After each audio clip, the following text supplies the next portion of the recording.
Hello foodies, welcome back to our channel.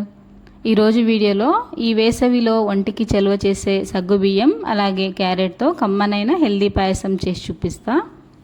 నార్మల్గా మనం ఏ పాయసం చేసుకున్నా చల్లారిన తర్వాత చిక్కబడిపోతుంది కదా, అలా కాకుండా చల్లారిన తర్వాత కూడా అదే టెక్స్చర్తో ఉండేటట్లు పర్ఫెక్ట్గా ఎలా చేయాలో చూద్దాం. వీడియోని స్కిప్ చేయకుండా లాస్ట్ వరకు చూడండి. ఛానల్ని ఫస్ట్ టైం చూస్తున్న వారైతే సబ్స్క్రైబ్ చేసుకోండి. మరి ఈ కమ్మనైన పాయసాన్ని ఎలా ప్రిపేర్ చేయాలో చూద్దాం. ముందుగా ఒక బౌల్లోకి 1 కప్ సగ్గుబియ్యాన్ని తీసుకోవాలి.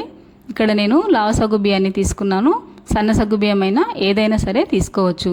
దీనిలోకి కొద్దిగా వాటర్ తీసుకొని ఒకసారి క్లీన్గా వాష్ చేసి వాటర్ పక్కకు ఉంపేసి ఇందులోకి సగ్గుబియ్యం తీసుకున్న కప్పుతో 4 కప్పుల వరకు వాటర్ని తీసుకొని 10 నిమిషాల పాటు దీన్ని నానబెట్టుకోవాలి. కేవలం 10 నిమిషాలు నానబెడితే సరిపోతుంది. ఎక్కువసేపు నానబెట్టాల్సిన అవసరం లేదు, మళ్ళీ మనం ఉడికించుకుంటాం కాబట్టి. ఇప్పుడు ఇలా 3 క్యారెట్లని క్లీన్గా పైన ఉన్న పీల్ తీసేసి కొబ్బరి దున్మే దాంతో సన్నగా తురిమి పక్కకు ఉంచుకోవాలి.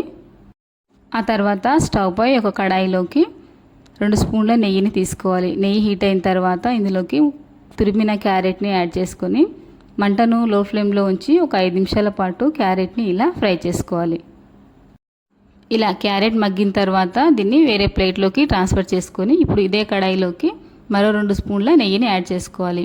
నెయ్యి కాస్త హీట్ అయిన తర్వాత ఇందులోకి కొన్ని బాదం పలుకుల్ని, అలాగే కొన్ని జీడి పలుకుల్ని, అలాగే కొన్ని కిస్మిస్లను, ఇలా కావలసిన డ్రై ఫ్రూట్స్ని వేసుకొని నెయ్యిలో ఫ్రై చేసుకొని దీన్ని కూడా వేరే ప్లేట్లోకి ట్రాన్స్ఫర్ చేసుకోవాలి.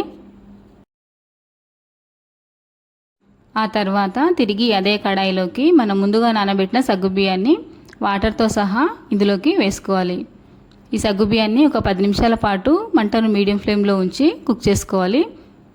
సరిగ్గా 10 నిమిషాలు ఉడికిన తర్వాత చూస్తే సగ్గుబియ్యం ఈ టెక్స్చర్లో వస్తుంది. దాదాపు ఉడికిపోయింది. ఇందులోకి తురిమిన క్యారెట్ని కూడా యాడ్ చేసుకొని మొత్తం అంతా కలిసేలా ఒకసారి బాగా కలపాలి. క్యారెట్ వేసిన తర్వాత క్యారెట్ సగ్గుబియ్యంలో కలిసి ఉడికేంత వరకు ఒక 5 నిమిషాల పాటు దీన్ని ఉడికించుకుంటే సరిపోతుంది. 5 నిమిషాలు ఇలా ఉడికిన తర్వాత ఇందులోకి 1 కప్ షుగర్ని యాడ్ చేసుకోవాలి. ఇక్కడ షుగర్ బదులు బెల్లంనైనా తీసుకోవచ్చు. బెల్లం తీసుకున్నప్పుడు బెల్లం ఎసరులోకి వేడి పాలను పోస్తే పాలు విరిగిపోతాయి కాబట్టి కాచి చల్లార్చిన పాలను వేసుకొని పాయసాన్ని ప్రిపేర్ చేసుకోవాలి. కానీ ఇక్కడ నేను షుగర్ వేసుకున్నాను కాబట్టి వేడిగా ఉన్న పాలను తీసుకున్నా పర్వాలేదు, పాయసం పర్ఫెక్ట్గా కుదురుతుంది. ముందే వేడి చేసి ఉంచిన పాలను 1/2 లీటర్ వరకు ఈ పాయసంలోకి యాడ్ చేసుకోవాలి.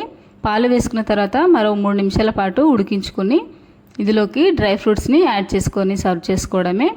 అయితే పాలను చివరిలో వేసుకోవడం వల్ల చల్లారిన తర్వాత కూడా మనకు పాయసం చిక్కబడకుండా ఉంటుందన్నమాట. ఇలా డ్రై ఫ్రూట్స్ వేసిన తర్వాత స్టవ్ ఆఫ్ చేసుకొని వేడివేడిగా సర్వ్ చేసుకోవడమే. ఈ హెల్దీ రెసిపీని ఏ వయసు వారైనా తీసుకోవచ్చు. మీరు ఈ రెసిపీని ట్రై చేయండి, మీ ఇంట్లో అందరికీ తప్పకుండా నచ్చుతుంది. మీరు చేసిన పాయసం ఎలా కుదిరిందో నాతో కామెంట్లో షేర్ చేసుకోండి. అలాగే వీడియో నచ్చితే ఒక లైక్ చేయండి, మీ ఫ్రెండ్స్కి షేర్ చేయండి. మరిన్ని రెసిపీస్ కోసం వే టు కుకింగ్ ఛానల్ని సబ్స్క్రైబ్ చేసుకోండి. అలాగే పక్కనున్న బెల్ ఐకాన్ని యాక్టివేట్ చేసుకోండి. Thank you for